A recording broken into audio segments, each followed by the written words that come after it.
Hi, I'm Jo, And I'm Tim. and we're from THL. Today, we're going to take you through your home away from home. Let's take a look. Firstly, this motorhome comes with a bunch of keys. The vehicle remote, the LPG locker and storage locker, toilet cassette locker key, freshwater inlet, outdoor shower, and house entry. Please keep all the keys together. Moving into the cab, this camper is an automatic Mercedes Sprinter. It has a keyless start ignition. The keys will need to be near the console. We suggest just in the cup holder. The handbrake is to the left of the driver's seat and is a standard lever handbrake. This camper features a reversing camera which will show on the rear view mirror when the feature is activated. To turn it on, press the power button on the mirror. Make sure someone is outside guiding you when reversing and parking. Chances are this camper is bigger than you're used to driving. There are some handy stickers on the windscreen to remind you of the camper height and maximum speed allowed when driving. There is a USB-C input located above the dash as well as underneath the lower cup holders, so don't forget to bring your USB-C compatible cords. The lever to release the bonnet is inside the passenger door, on the wall next to the footwell. Under this footwell are the tools to change the tyre. The jack is located within the step under the driver's seat. In the passenger side door pocket is the first aid kit.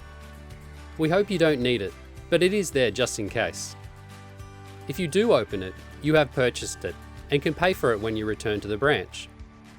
Also in the door is the quick reference guide with some handy tips on operating this camper.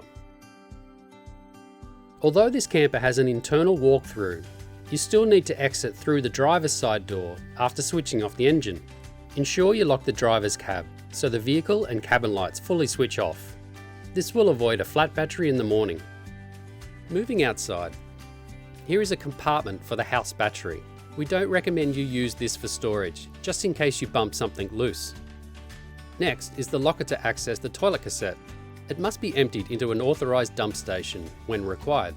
Don't worry, it's very quick and easy to do. This is the city water inlet. You don't need this feature, so it has been disabled and is not available to use. Here is the power inlet to plug into 240 mains power at a campsite. The 15 amp cord is stored in the large rear locker. This is needed to use the microwave, internal power points, electric stove hob, kitchen appliances, and reverse cycle air conditioner. Plugging into power will charge the 12-volt house battery. We recommend you do this on the first night to ensure the camper is fully charged. This is the hot water system exhaust. It does get hot when the hot water system is being used, so make sure it is never covered or blocked. Here is the access point to the rear storage locker. In here is the 15 amp power lead and wastewater hose. It's also a great place to store your camping table and chairs if you have hired them. Below is the wastewater outlet. Wastewater is the water collected from the shower and the sink. The hose to empty the tank is in the rear storage locker. This is the outdoor shower. It connects to both hot and cold water. Turn on the water pump switch at the main control panel to start the flow of water. For hot water, the hot water switch needs to be on for at least 30 minutes, operated either by gas or 240 mains power. Above the rear window is the rear camera. Moving around to the passenger side, here is the other access point to the rear storage locker. In this side is the freshwater hose, dustpan and brush, broom, and other general equipment you may need during your trip. The awning pole is also stored here. There is a handy light to help with visibility. Next to the locker is the inlet for the freshwater tank. We have filled the tank for you, ready to go. Here is the LPG bottle compartment. This camper features 2 gas bottles. They supply gas to the interior stove, oven, 3-way fridge, and hot water system. Make sure the gas bottles are turned off when they're not being used and before driving. We've filled the LPG bottles up for you, and you'll need to refill them before returning, unless you have purchased the refueling pack or pre-purchase gas option. The LPG shutoff valves are located near each gas appliance. Above the rear wheel arch is the fridge ventilation. It does get a little warm, so make sure it's never covered or blocked. To the left here is a small storage locker. Above the locker is an exterior USB port, auxiliary port, and 240 volt power outlet. The handle for the house entry also lights up blue for better visibility in the dark. There is also an external light above the house door. The switches for these lights are just inside the house door. Above the window is the shade awning. The pole to set this up is inside the large external storage locker. This awning is to be a sunshade only. It is not to be used in high winds or rainy conditions. The fuel inlet is beside the passenger door. To access it, the passenger door must be open. This camper takes diesel fuel. Do not put AdBlue or any other substance in this inlet. We've filled the tank up for you, and you'll need to refill it before returning, unless you have purchased the refueling pack.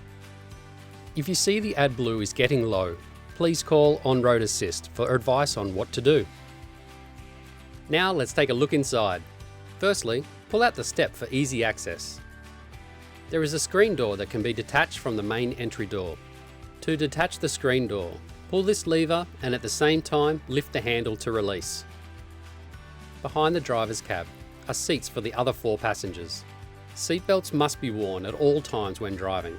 The forward-facing seats are where the child seats or booster seats can be fitted. Use this area for dining by setting up the table or convert it to a bed at night. The kitchen area includes a sink, stove top with 1 electric and 2 gas burners, oven, fridge, and microwave. Below the kitchen bench in the drawers is the cutlery, utensils, drinking glasses, coffee mugs, plates and bowls.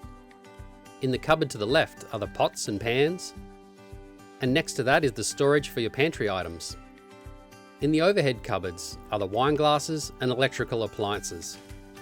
To use these appliances, as well as the microwave and the reverse cycle air conditioning, you must be plugged into 240 volt power. There is storage in the overhead cupboards above the passenger seats. There is additional storage in the rear overhead cupboards and under the seats, as well as a wardrobe next to the fridge. We recommend you bring soft bags instead of suitcases to fit in these cupboards. Make sure the drawers and cupboards are locked before driving. To the left of the microwave is the 12 volt control panel. The 12 volt house battery powers the water pump, media, range hood, USB ports via the ACC accessory switch, water heater, toilet flush, house lights, and fridge. Turn these switches on only when you need them. Leave the fridge switch on at all times. Here is the gauge to tell you how full the fresh and wastewater tanks are. Check this regularly. Next to that is the battery monitor, which will show you how much charge you have in your house battery. This is the boiler for the hot water, and this is the switch for the solar panel. Please leave this on at all times, otherwise the solar system will not charge the battery. If the switch is not flat, it means the solar panel has tripped. Please call On-Road Assist for advice on what to do. This is the 240 volt isolation switch. Make sure this is in the on or up position at all times. Here is the radio system. This camper features internal speakers and on some models, external speakers.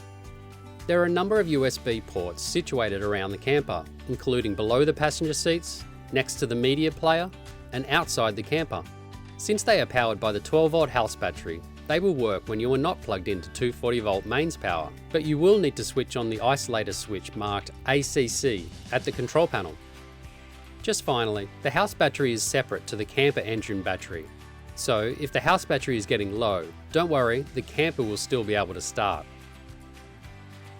This camper features a reverse cycle air conditioner that works only when connected to 240 volt mains power.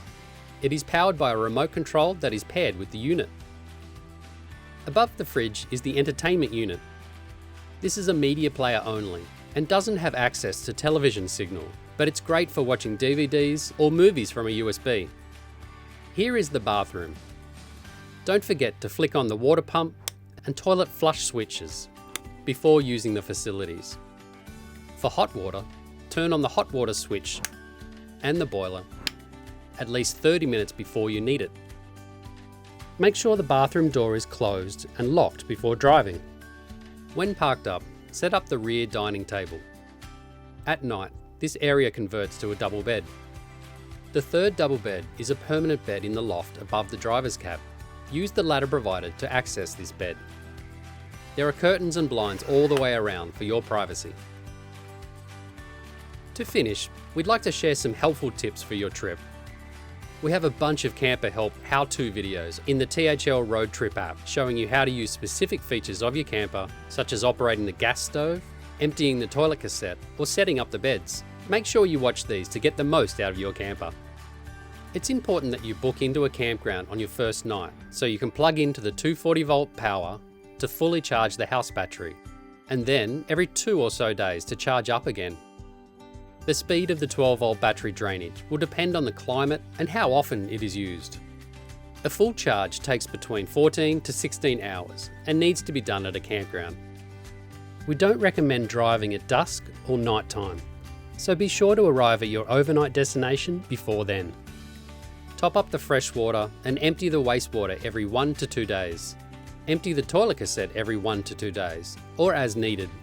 The wastewater tank and the toilet cassette must be emptied at an authorised dump station. If you are staying in a holiday park, you will have access to one there. Otherwise, use the handy THL Road Trip app to search for the closest one.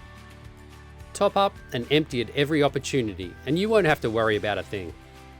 Lastly, always remember, have your keys with you when you're outside the camper. We want to make sure you're completely comfortable before you leave the branch. Please don't be shy in asking your branch host any questions and let them know if there's something you are unsure about. Once on the road, you can always call our on-road care team 24/7. On behalf of all the crew at THL here, have an incredible adventure.